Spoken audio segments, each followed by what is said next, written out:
Welcome to our short stories. Sit back and enjoy a brief tale crafted just for you, filled with rich vocabulary and elegant phrasing. BYE, Episode 15, Sick Leave and Medical Formalities. Hello, and welcome back to BYE, Boost Your English. Today, we're tackling an essential, yet often overlooked, area of vocabulary, medical and administrative English. Knowing the precise terms for symptoms, procedures, and paperwork is the only way to avoid confusion when you're feeling unwell in an English-speaking environment. We'll follow my own experience getting a brief sick leave from work. Let's go straight to the doctor's office. The week started badly. I woke up with a sharp pain in my shoulder that I simply couldn't get rid of. I called my general practitioner, or GP, and secured an appointment. During the examination, I told the doctor I had a persistent soreness and a limited range of motion in my left arm. He had me move my shoulder, and I remember him saying, "I can see you're in a bit of pain, Sonia. I need to rule out anything serious." He then wrote out a referral for an X-ray. The document, which is the bottom line for any further medical action, was the official mandate for my next step. The doctor also wrote a prescription for a painkiller and told me to rest for a few days, giving me a fit note, which is the official document required by my employer for sick leave. I went straight to the clinic to have the X-rays done. The technician had me stand against the machine and repeated, "Hold your breath. Don't move." The next day, I picked up the radiographs and the official report. Thankfully, it was nothing serious, no fracture, just severe inflammation. The report recommended a course of physiotherapy. With the prescription and the fit note in hand, I had to pop to the chemist. The pharmacist dispensed the medication and explained the dosage. She also gave me advice on how to use a cold compress. My next step was calling the HR department to let them know I wouldn't be in. I had to formally notify them that I was taking sick leave. I told my manager, "I'm afraid I must use my fit note. I'll be off for 3 days, effective immediately." He was very understanding, saying, "No biggie, just keep me posted on your recovery." He also reminded me to submit the note as part of my due diligence for the company records. I went home, feeling completely beat. I was just about to chill when Elise showed up with a small cake. She said she couldn't let me be hard on myself for being unwell. As we were talking, she got a huge grin on her face. She leaned in and whispered, "Sonia, I have a secret. I'm going to spill the beans." She then held up her hand, showing me a beautiful ring. "I'm engaged.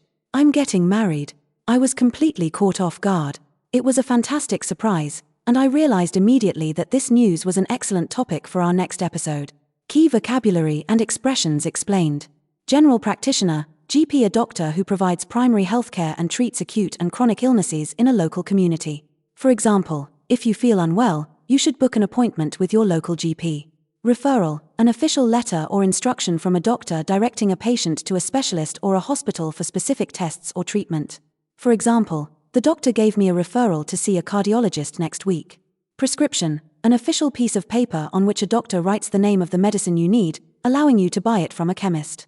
For example, you will need a prescription from your doctor to get these specific painkillers. Fit note, the official document issued by a doctor in the UK stating whether an employee is fit or unfit to work due to illness. For example, I need to send my fit note to HR so my sick leave can be officially recorded.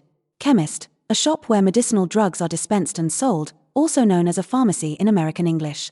For example, I am going to pop to the chemist to pick up the medication the doctor prescribed. To dispense, to prepare and give out medicine according to a medical prescription. For example, the hospital pharmacist will dispense the required treatment for the patient. Dosage, the exact amount and frequency of a medicine or drug that a person should take. For example, it is crucial to follow the recommended dosage on the label very carefully. Sick leave, time off work granted to an employee because of illness or injury. For example, he has been on sick leave for 2 weeks following his minor knee surgery. Due diligence, the reasonable steps taken by a person or an organization to satisfy a legal requirement or maintain proper standards. For example, submitting your medical certificates on time is a matter of administrative due diligence. To keep someone posted, to keep someone regularly informed about a changing situation or developments. For example, please keep me posted on the project's progress while I am away.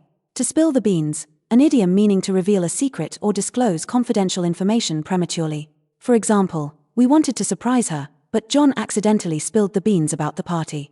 The bottom line, the most important fact or the ultimate deciding factor in a situation. For example, the bottom line is that you cannot take sick leave without providing an official medical document.